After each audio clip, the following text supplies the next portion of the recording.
آگے فرماتے ہیں وہ حبیب رب العالمین، رب العالمین کے محبوب ہیں، اور محبوبیت میں یعنی سب سے اعلی مقام آپ صلی اللہ علیہ وسلم کو عطا ہوا ہے۔ محبوب، اچھا آپ صلی اللہ علیہ وسلم کو محبوب فرمایا، حبیب اللہ یا حبیب رب العالمین فرمایا، جبکہ حضرت ابراہیم علیہ السلام کو کلیم اللہ، حضرت خلیل اللہ، حضرت موسیٰ علیہ السلام کو کلیم اللہ، اس طرح کے القاب۔ تو آیا حبیب اللہ اور کلیم اللہ اس میں کون سا درجہ بڑا ہے اور ان میں کوئی فرق ہے؟ حبیب اللہ اور کلیم اللہ میں کون سا درجہ بڑا ہے اور فرق؟ آئیے بات سمجھ میں، حبیب اور خلیل میں کیا فرق ہے؟ خلیل اور حبیب میں کیا فرق ہے؟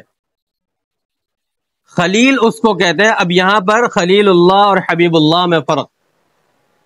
خلیل اس کو کہتے ہیں جس کو کسی سے ملاقات کا شوق بھی ہو اور کچھ لینے کا بھی شوق ہو، کہ ملاقات بھی ہو اور کچھ عطا بھی ہو، ملاقات بھی ہو اور کچھ عطا بھی ہو، یعنی ملاقات بھی ہو جائے اور وہ کچھ عطا بھی کر دے۔ پتہ چلا اس کے خلیل کی مراد دو چیزوں میں منقسم ہوتی ہے۔ خلیل کی مراد، یا یوں کہتے ہیں خلیل کا سفر دو چیزوں میں منقسم ہوتا ہے۔ خلیل کا سفر کتنی چیزوں میں منقسم ہوا؟ دو چیزوں میں، ایک ملاقات اور ایک کچھ لینے کا شوق۔ حبیب کس کو کہتے ہیں؟ حبیب اس خالص دوست کو کہا جاتا ہے کہ جس کو صرف ملاقات کا شوق ہو، کچھ لینے کا شوق نہ ہو۔ پتہ چلا خلیل کا مقصد دو حصوں میں منقسم ہے، آدھا حصہ ملاقات کا ہے اور آدھا حصہ کچھ لینے کا۔ حبیب کا مقصد پورا کا پورا صرف ملاقات کا ہے۔ تو بتائیں حبیب اور خلیل میں اعلیٰ کون سا ہوا؟ حبیب اعلیٰ ہوا کہ جس کا مقصد خالص اور مکمل صرف ملاقات کے لیے ہو۔ تو پتہ چلا اگر حضرت ابراہیم علیہ السلام کو خلیل اللہ فرمایا تو حضرت آپ صلی اللہ علیہ وسلم کو تو حبیب اللہ فرمایا۔ کلیم اللہ حضرت موسیٰ علیہ السلام کو اچھا، اب یہاں پر آپ صلی اللہ علیہ وسلم کی ایک حدیث کو بھی سمجھنا چاہیے۔ آپ صلی اللہ علیہ وسلم نے ارشاد فرمایا کہ اگر میں کسی کو خلیل بناتا، لو کنت متخذا خلیلا، اگر میں کسی کو خلیل بناتا، جگری دوست بناتا۔ خلیل کہتے ہیں جگری دوست کو، حبیب بھی جگری دوست کو کہتے ہیں، مگر مقصد میں فرق ہوتا ہے۔ اگر میں کسی کو جگری دوست بناتا، دلی دوست بناتا، لَاتَّخَذْتُ أَبَا بَكْرٍ خَلِيلًا، تو میں ابو بکر کو جگری اور دلی دوست بناتا، وَلَكِنَّ اللَّهَ اتَّخَذَنِي خَلِيلًا، لیکن اللہ تعالیٰ نے مجھے خلیل بنایا، لیکن اللہ تعالیٰ نے مجھے خلیل بنایا۔ تو آپ یہ نہیں سمجھیے گا کہ خلیل بنایا تو حبیب کیسے بنایا؟ اللہ تعالیٰ نے بنایا۔ آپ کا مقصد کیا تھا؟ آپ کا مقصد صرف ایک ہی چیز تھا، ملاقات، اس لیے آپ کو حبیب فرمایا اللہ تعالیٰ نے قرآن کریم میں اور احادیث میں۔ آگے بات سمجھ میں؟ اچھا، اب کلیم اللہ اور حبیب اللہ میں کیا فرق ہے؟ حضرت سید عطا اللہ شاہ بخاری رحمۃ اللہ علیہ، ان سے کسی نے پوچھا کہ حضرت موسیٰ علیہ السلام کلیم اللہ ہیں اور محمد صلی اللہ علیہ وسلم حبیب اللہ ہیں، وہ کلیم ہیں اور آپ حبیب ہیں، تو کلیم اور حبیب میں کیا فرق ہے؟ یعنی ان میں سے اعلیٰ کون سا ہے اور فرق کیا ہے؟ دونوں میں کوئی فرق ہے یا؟ حضرت مولانا عطا اللہ شاہ بخاری رحمۃ اللہ علیہ نے فرمایا کئی طرح سے فرق ہے، کئی طرح سے۔ پہلا فرق یہ ہے کہ کلیم اللہ وہ ہے جو دیدار الہی مانگے، اللہ تعالیٰ کا دیدار مانگے کہ یا اللہ مجھے دیدار کرا دیجئے، رب ارنی انظر الیک، رب ارنی انظر الیک کہہ کر اللہ تعالیٰ کی زیارت مانگے اور اللہ تعالیٰ کا جواب آ جائے لن ترانی، تم میری زیارت نہیں کر سکتے، تم میری زیارت نہیں کر سکتے۔ اور حبیب وہ ہے کہ اللہ تعالیٰ خود جس کو بلا کر اپنا دیدار کرائیں۔ حبیب اللہ وہ ہے کہ خود اللہ تبارک و تعالی کو جس کا انتظار ہو اور شب اسراء کا جو ہے دلہا بنا کر ملائکہ کے نورانی بارات کے ساتھ عرش بری پر بلایا جائے اور اپنا دیدار کرایا جائے۔ باقی یہ جو دیدار ہوا تھا اس کی بحث اپنی جگہ پہ آئے گی معراج کی بحث میں، تو وہاں بتاؤں گا۔ تو یہاں جو بات بتا رہا ہوں کہ کلیم اللہ وہ ہے کہ جو اللہ تعالیٰ سے رب ارینی انظر الیک کہہ کر دیدار کا سوال کرے کہ دیدار کروں گا، اور اللہ تعالیٰ فرما دے لن ترانی۔ اور حبیب اللہ وہ ہے کہ جس کو اللہ تبارک و تعالیٰ اتنی بڑی بارات کے ساتھ اوپر بلائیں اور خود ان کو اپنا دیدار کرائیں۔ آگے بات سمجھ میں؟ اسی کو شاعر نے اپنے الفاظ میں بیان کیا، خدا کے طالب دیدار حضرت موسیٰ، خدا کے طالب دیدار حضرت، تمہارے لیے خدا آپ طالب دیدار، آپ کے لیے خدا خود دیدار کا طالب ہے، آپ کو دیدار کرانے۔ حضرت عطا اللہ شاہ بخاری رحمۃ اللہ علیہ نے تو یہ فرمایا کہ اللہ تعالیٰ کو خود جس کا انتظار ہو، تو مقصد انتظار سے یہاں پر یہ کہ اللہ تعالیٰ خود آپ کو دیدار کرائیں، کیونکہ اللہ تبارک و تعالیٰ کو تو بلانے کی، دیدار کرانے کی ضرورت نہیں ہے نا، اللہ تعالیٰ کو کس چیز کی ضرورت؟ آگے بات سمجھ۔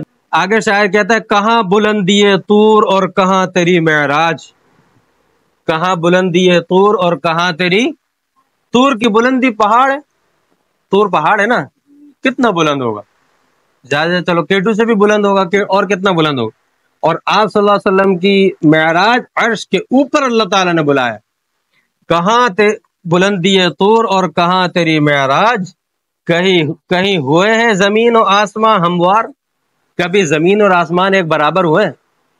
کسی نے دیکھا ہے؟ اگر ہوئے ہوتے تو آپ لوگ تو قیمہ بن چکے ہوتے، سب ہم سب کیا بن چکے ہوتے؟ تو ایک فرق تو یہ ہے۔ دوسرا فرق کیا ہے کلیم اللہ اور حبیب اللہ میں؟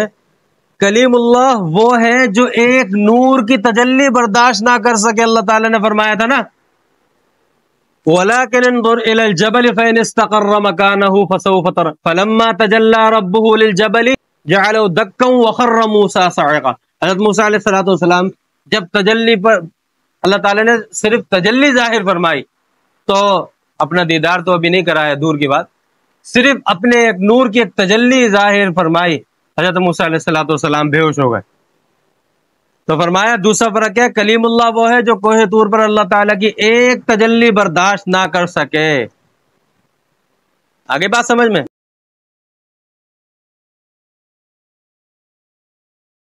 اور حبیب اللہ وہ ہے جو شب معراج میں انوارات اور تجلیات کے پردوں میں لپٹ کر سدرۃ المنتہا سے آگے بتائی تھی نا یہ بحث میں نے، تو انوارات اور تجلیات کے پردوں میں لپٹ کر فکان قاب قوسین کے مزے لوٹے۔ فکان قاب قوسین کہ کتنا فاصلہ رہ گیا تھا جو بیان کیا گیا عرش کے اور آپ صلی اللہ علیہ وسلم، فکان قاب قوسین کے مزے لوٹے۔ تو کلیم اللہ کون ہے کہ جو ایک تجلی برداشت نہ کر سکے، اور حبیب اللہ وہ ہے کہ جو انوارات اور تجلیات کے پردوں میں تنہا لپٹتا ہوا جا رہا ہے اور عرش پر پہنچا۔ آگے بات سمجھ میں؟ تیسرا فرق کیا ہے؟ تیسرا فرق یہ ہے کہ کلیم اللہ وہ ہے کہ جب طور پر جائیں تو اللہ تعالیٰ فرمائے فَخْلَعْنَا عَلَيْكَ، اپنے جوتے چپل اتار دیجئے، اپنے چپل، اِنَّكَ بِالْوَادِ الْمُقَدَّسِ طُوَى، جہاں آپ کو بلایا جا رہا ہے یہ طُوَى کے مقدس وادی ہے۔ تو کلیم اللہ وہ ہے کہ جن کو حکم ہو جب وہ طور پر جائیں مقدس وادی میں تو ان کو حکم ہو فَخْلَعْنَا عَلَيْكَ۔ اور حبیب اللہ کون ہے؟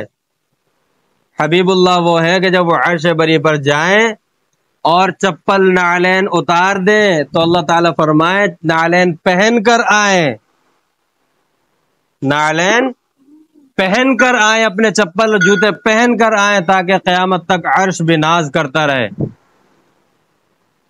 آگے بات سمجھ میں؟ چوتھا فرق کیا ہے؟ فرق سارے ایک ساتھ ہی بیان کر دیتا ہوں، پھر آگے اگلا عقیدہ پڑھیں گے انشاءاللہ۔ چوتھا فرق یہ ہے کہ کلیم اللہ وہ ہے جو کوہ طور پر کتاب لینے خود جائے، کوہ طور پر کتاب لینے۔ حبیب اللہ وہ ہے کہ قرآن خود ان کے پاس آئے، اگر وہ مکے میں ہو تو قرآن مکی بن جائے، اگر وہ مدینے میں ہو تو قرآن مدنی بن جائے۔ چوتھا فرق آگے سمجھ میں؟ پانچواں فرق کیا ہے؟ کلیم اللہ وہ ہے جو اللہ تبارک و تعالی سے کہے رب اشرح لی صدری، شرح صدر کی دعا مانگے۔ کلیم اللہ وہ ہے جو شرح صدر کی دعا مانگے، کام کی آسانی کی دعا مانگے، رب اشرح لی صدری ویسر لی امری۔ اور حبیب اللہ کون ہے؟ جس کو بلا مانگے عطا ہو جائے۔ اللہ تعالیٰ فرمائے الم نشرح لک صدرک، کیا ہم نے آپ کا شرح صدر نہیں فرما دیا؟ ووضعنا عنک وزرک، آپ کا بوجھ ہم نے نہیں اتار دیا، یعنی کام آسان ہو گیا نا۔ تو کلیم اللہ وہ ہے اور حبیب اللہ، یہ پانچ فرق حضرت سید عطا اللہ شاہ بخاری رحمۃ اللہ علیہ نے بیان فرمائے۔ اسی کو ایک شاعر کہتا ہے قرب موسیٰ اور ہے قرب محمد اور ہے، قرب موسیٰ اور ہے قرب محمد، طور سینہ اور ہے عرش معلی اور ہے۔ حضرت موسیٰ علیہ السلام طور سینہ تک پہنچے، آپ صلی اللہ علیہ وسلم عرش معلی پر پہنچے۔ قرب موسیٰ اور ہے قرب محمد اور ہے، طور سینہ اور ہے عرش معلی اور ہے۔ گل کو کیا ہے مشابہت اس رخ لالہ رنگ سے، گل کو کیا ہے مشابہت اس رخ لالہ، پھول کو رنگ سے کیا مشابہت، پھول کو اس رنگ سے کیا مشابہت۔ ایک پھول ہے، ایک اس پھول کی خوبصورتی کا رنگ ہے۔ تو بتائیں خوبصورتی کی طرف جب آئیں گے تو پھول خوبصورت، یعنی پھول عظیم ہوگا، پھول کا رنگ عظیم ہوگا، پھول کی رنگت عظیم ہوگی۔ وہ رنگت نہ ہو تو خوبصورتی کہاں سے ملے گی؟ آپ آ رہی ہے بات سمجھ میں؟ اس کی بہار اور ہے اس کی بہار اور ہے، اس پھول کی بہار تو کوئی اور ہے، ٹھیک ہے؟ کیا ہے؟ موسم بہار ہے نا اس کی بہار، اس کی بہار اور ہے جو اسراء پر معراج اللہ تعالی نے کرائی۔ آگے بات سمجھ؟ دعوانا الحمدللہ رب العالمین۔